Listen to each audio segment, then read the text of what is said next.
السلام عليكم مشاهدينا الكرام، أهلا بكم. مرحبا بكم في قناة أخبار الكرة الوطنية.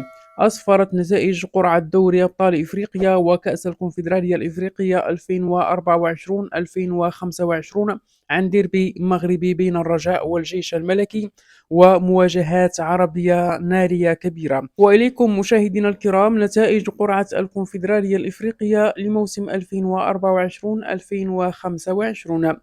المجموعة الأولى: سيمبا التنزاني، صفاقسي التونسي، شباب قسنطينة الجزائري، أونزي برافوس الأنغولي.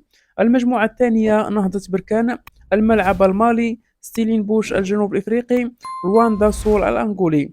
المجموعة التالية: اتحاد العاصمة الجزائري، أسيك ميموزا الإيفواري، جارابا السنغالي، وأوروبا يونايتد البوتسواني.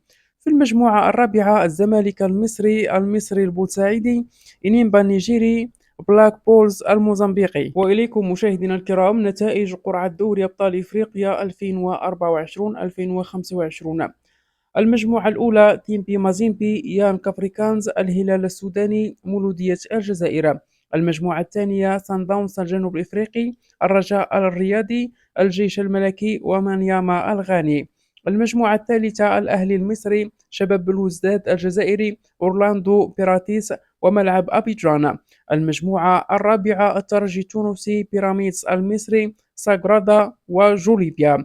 ستنطلق منافسات دور المجموعات في دوري أبطال إفريقيا يوم 26 نوفمبر 2024، على أن تستمر حتى 18 يناير، حيث ستتنافس الفرق خلال هذه الفترة لتحديد المتأهلين إلى الأدوار الإقصائية.